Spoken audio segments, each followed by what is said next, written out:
ذرا تصور کریں، ایک فون کال اور اس کے بعد پورا خطہ ہل کر رہ جاتا ہے۔ یہ بات ہے دسمبر 2025 کے آخری دنوں کی، جب امریکہ اور وینزویلا کے درمیان برسوں سے جاری کشیدگی اپنے عروج پر پہنچ گئی۔ اسی دوران امریکی صدر ڈونلڈ ٹرمپ نے وینزویلا کے صدر نکولس مادورو کو ایک سخت پیغام دیا، یا تو اقتدار چھوڑ دو یا پھر انجام کے لیے تیار ہو جاؤ، لیکن مادورو نے صاف انکار کر دیا۔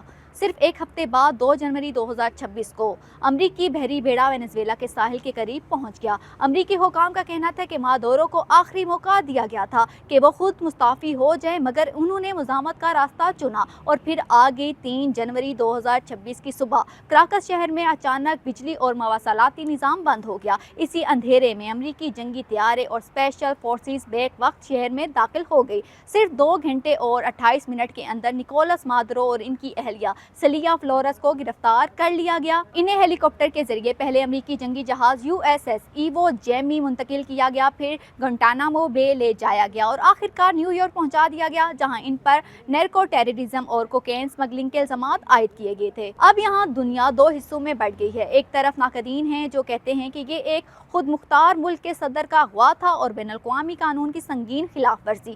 دوسری طرف امریکہ کا موقف ہے کہ یہ ایک قانونی کارروائی تھی۔ لیکن یہ سب اچانک نہیں ہوا۔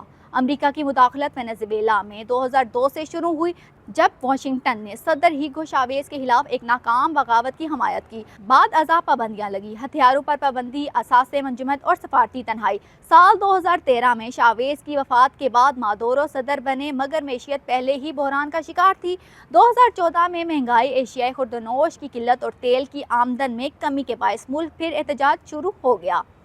سال 2017 میں ڈونلڈ ٹرمپ نے پہلی بار کھلے عام فوجی کارروائی کا عندیہ دیا اور 2018 کے متنازع انتخابات کے بعد امریکہ نے سخت تیل پابندیاں لگا دی اور اپوزیشن رہنما جون گائیڈو کو عبوری صدر تسلیم کر لیا گیا، مگر یہ منصوبہ بھی ناکام رہا۔ اصل موڑ آیا 2025 میں۔ ٹرمپ انتظامیہ نے وینزویلا کے کچھ گروہوں کو دہشت گرد تنظیم قرار دیا۔ نکولس مادورو کو منشیات کا سرغنہ کہا گیا اور ان کی گرفتاری پر انعام بڑھا کر $5 کروڑ کر دیا گیا۔ اسی دوران کیریبین میں دہائیوں کا سب سے بڑا امریکی فوجی اجتماع دیکھا گیا۔